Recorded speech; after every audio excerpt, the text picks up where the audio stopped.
بسم الله الرحمن الرحيم. السلام عليكم، عاملين ايه؟ وحشتوني جدا جدا. ان شاء الله انا جايه لكم النهارده بفيديو جديد هيعجبكم جدا جدا جدا. عملنا القرص مع بعض قبل كده وهعملها دلوقتي وهتشوفوا المقادير بتاعتها. المقادير بتاعتها مظبوطه جدا جدا. انا المره اللي فاتت كنت عاملاها بسمنه وزيت على بعض، المره دي عاملاها بزيت بس عايزه اقول لكم النتيجه تحفه تحفه تحفه، والله ممتازه جدا. فيا ريت تجربوها وتجربوا الطريقه دي وان شاء الله تعجبكم. تعالوا شوفوها وبعد كده ايه نشوف الطريقه مع بعض. اهي، بسم الله. بصوا، دي كمية عملتها كيلو ونص دقيق. تمام، كمية حلوة جدا وعملوا حبة حلوين قوي يعني. شايفين اهو، دول صفوف كده على بعض، اصلا انا عاملاهم على بعض اهو. تمام، وعملت اللي هو كعب الغزال دوت. شايفيني الطريقة بتاعته واللفة بتاعته، انا هوريها لكم كلها في الطريقه اللي احنا بنعمل يعني. وانا بعملها انا مصوره لكم كل حاجه عشان تشوفوا دي اصلا احنا عاملينها ازاي، اللفه اللي جوه دي. والقرى زي ما انتم شايفين اهي، مستويه حلوه قوي وطريه مش ناشفه على فكره. وهنا ده انا كنت قطعت منها عشان اوريكم، هي من جوه اصلا هشه، مش يعني مش ناشفه، لا حلوه. فاللي ما عندهوش سمنه يعمل بالزيت عادي جدا، مفيش اي مشكله. ودي نتيجه الشغل اللي احنا عملناه، وان شاء الله الطريقه تعجبكم. يا ريت تجربوها تقولوا لي في الكومنتات. يلا بينا على الطريقه ونشوف هنعمل ايه. بسم الله الرحمن الرحيم. رجعنا بقى كده للطريقه بالظبط هنشوفها. ده شمر على ينسون، طحنته اهو، يعني ايه، اديله نص تكسيره عشان يطلع الريحه بتاعته. انا طبعا حمصته الاول. وكده جبت كوبايه ميه، كوبايه الا ربع ميه، حطيت عليها معلقتين خميره، حطيت 3 معالق خميره عشان انا هعمل كيلو ونص دقيق. ممكن تحطي كيس خميره فوريه، انا كانت عندي خميره سايبه، وحطيت عليهم معلقتين سكر وقلبتهم وركنتهم عشان ايه، الخميره تتفاعل مع بعضها. وهنا حطيت كيلو ونص دقيق، هبدا ان انا انخل كيلو ونص دقيق. ولازم ندخل الدقيق طبعا قبل اي معجنات او كده، عشان بيدي هشاشه هش للايه، للعجينه بتاعتنا او المخبوزات بتاعتنا. تمام، هنبدا بقى ايه. انا عملت حفره كده هو في وسط الدقيق، وحطيت فيها كيس بيكنج باودر، كيس بيكنج باودر. هحط ذره ملح. حطيت زي ما انتم شايفين 3 معالق سكر، 3 معالق سكر، ذره ملح. السمسم هحط حبه حسب ما انت بتحبي. عايزه سمسم كتير حطي، عايزه سمسم قليل، مش عايزه سمسم خالص ما تحطيش. الشمر واليانسون طبعا اللي انا طحنتهم حطيتهم. انا بحب طعم الشمر واليانسون في القرص دي جدا جدا. هنا بقى كيلو الدقيق هياخد معانا كوبايتين ماده دهنيه، كوبايتين زيت بقى، كوبايه زيت وكوبايه سمنه، كوبايه ونص زيت ونص كوبايه سمنه، اللي انت عايزاه. في تلك الاحوال بيطلع حلو جدا. انا عملته المره دي بالزيت، بس عايزه اقول لكم طلع تحفه تحفه تحفه بصراحه. كل اللي اكل منه ما شاء الله بالف هنا ليه، عجبه قوي قوي قوي. وهنبدا بقى القرص دي مش بتتعجن يا جماعه.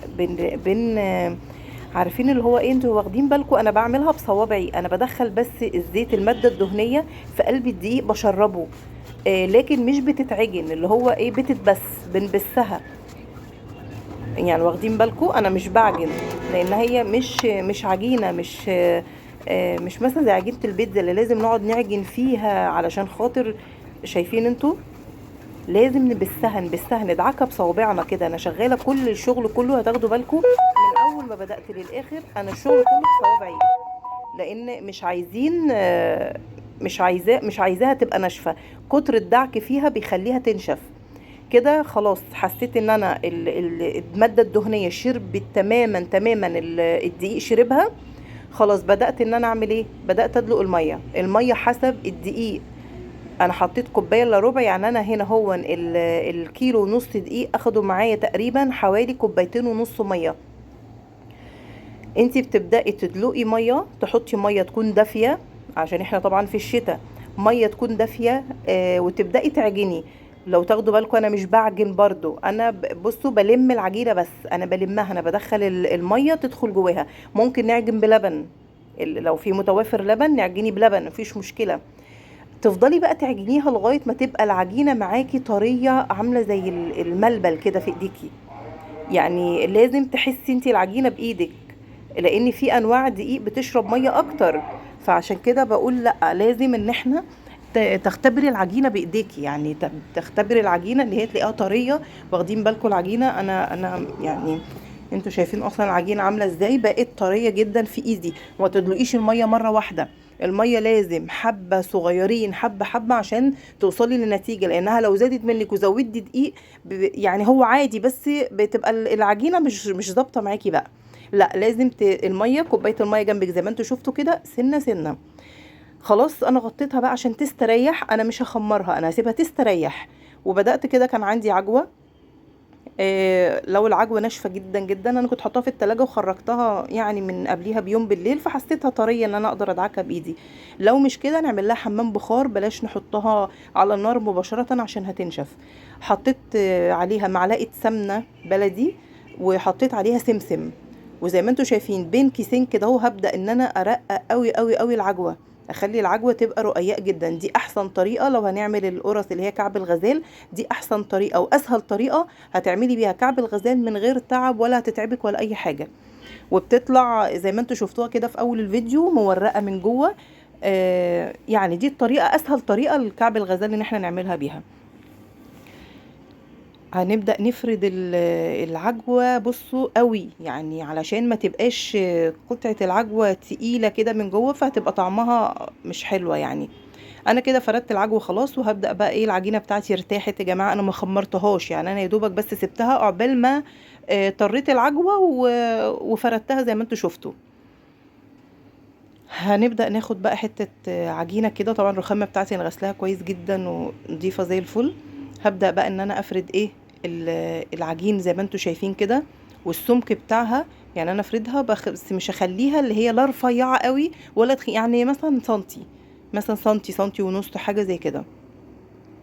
مش هخليها العجينة تخينة، عشان انا لسه هبرم يعني ايه، هفردها تاني. لو تاخدوا بالكم هي ايه، زي العيش، لو بنعمل العيش بنخبز العيش، هي تبقى زي العيش كده. بدأت خلاص فردت العجينة، شايفين سهلة ازاي ان انا احط العجوة عليها من غير ما تاخد وقت. ولازم طبعا بعد ما احط العجوة امشي بيها بالنشابة كده هون، بحيث ان هي ايه، العجوة تلزق في قلب العجينة نفسها. شايفين ببرم ازاي بقى، هي دي اللي بتعمل لنا التوريقة من جوه. هبدأ اقفل الجناب، اللي هي يعني شايفين لازم اقفلها علشان ما تفتحش مني. وهبدأ بقى برومها بالراحة، بصوابعك بقى، مش ببطن ايديكي، بصوابعك، عشان تفرد معاكي ما شاء الله، بتفرد وبتديكي كمية اطول يعني. يعني لو هي مثلا ربع متر، بتلاقيها بقت نص متر، لان انتي بتفرديها الرول، بتفرديه اكتر تاني، فبتدي معاكي نتيجة اكتر. شايفين كده التوريقه، طبعا اللي في الاول بيبقى مش باين ان هو مره اكتر، بس انتوا شوفوا بقى من جوه، بصوا شايفين التوريقه من جوه عامله ازاي. طبعا لما بتختمر وبتتخبز بتبقى من جوه يعني بتبقى جميله جدا، العجينه بقى بتبان من جوه اكتر كمان.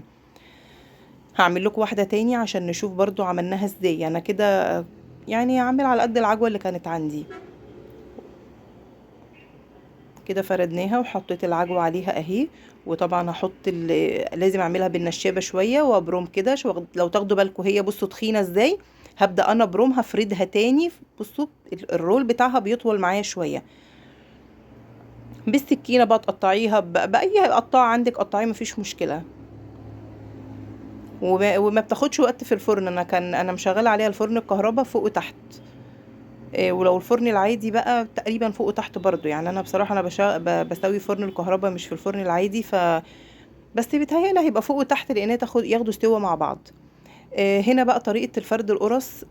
ممكن نعملها بالطريقة دي، ان انت تفرديها وتعمليها رول، وبعد كده تكوريها كده. ممكن تعمليها عادي، يعني عادي بقى. يعني انا جربت لكم الطريقتين. ممكن تاخديها كده قطع كده وتبدأي تعمليها كور. وتحاولي تخلي ايديكي ميزان، ان انت تبقي عارفة ان الكور تكون قد بعضها، عشان تطلع القرص كلها سوا بعضها. لو انتوا شايفين ان انا في حاجات بتبقى زيادة شوية باخدها بقصر منها. انا عملت كل كور، لان احنا لازم الكور دي لما نعملها، عشان نعملها قرص مدورة، لازم نسيبها تستريح يعني. انتوا لو تاخدوا بالكم، انا اول واحدة خالص اهي، دي اول واحدة خالص انا عملت لها تاني علشان خاطر افردها، لان انت لو لسه عاملاها كوره وبداتي تفرديها هتلاقيها مش هتتفرد معاكي، تبدا تلم. لكن مجرد ان احنا خليناها تستريح شويه وافردها زي ما انتم شايفين بتتفرد ما شاء الله حلو قوي. ويا جماعه ما تفردوهاش قوي، ما تبططهاش قوي، لازم تسيبوا فيها سمك عشان لما تستوي تحسي وتخمر شويه، تحسي ان فيها لحم. وطبعا بعد ما انا بعملها بديها خرمين بالشوكه كده بس. هنا هبدأ افرد العجينة بتاعتي كلها، القرص بتاعتي كلها. انا ما حبيتش ان انا اعمل لها صوابع بقى، انا خليتها كلها قرص كده. عادي كده انا خلصت الكمية اللي عندي كلها. وعايزه اقول لكم يا جماعة القرص دي طلعت يعني مش عارفة اقول لكم ايه بصراحة. يعني انا بعد ما عملتها طلعت على روح حماية. والله العظيم عايزه اقول لكم ان تقريبا هو الكميه كلها خرجت على روح حماية، ربنا يرحمه. هو كان الميعاد بتاعه وهو كان رزقه اتعملت، وقلت له خلاص خلاص يعني هي خرجت يعني راحت لاصحاب نصيبها على روحه هو. فربنا يا رب يجعلها تكون خير لي ان شاء الله، وهي معموله بنيه خالصه والله العظيم. فربنا يرحمه ويغفر له ويرحم ابويا ويرحم اموات المسلمين اجمعين. شفتوا انتوا العجوه لما دوسنا عليها طريه ازاي، برغم انها معموله بالزيت يا جماعه، بس حلوه قوي والله العظيم. جربوا الطريقه هتعجبكم جدا جدا وسهله، ما بتاخدش وقت. انا عايزه اقول لكم الكيلو ونص دول انا عملتهم تقريبا وانا واقفه على الترابيزه، ما قعدتش ولا الكلام ده. وادي اهو. طبعا الواحد لما بيعمل حاجه وبتطلع نتيجتها ممتازه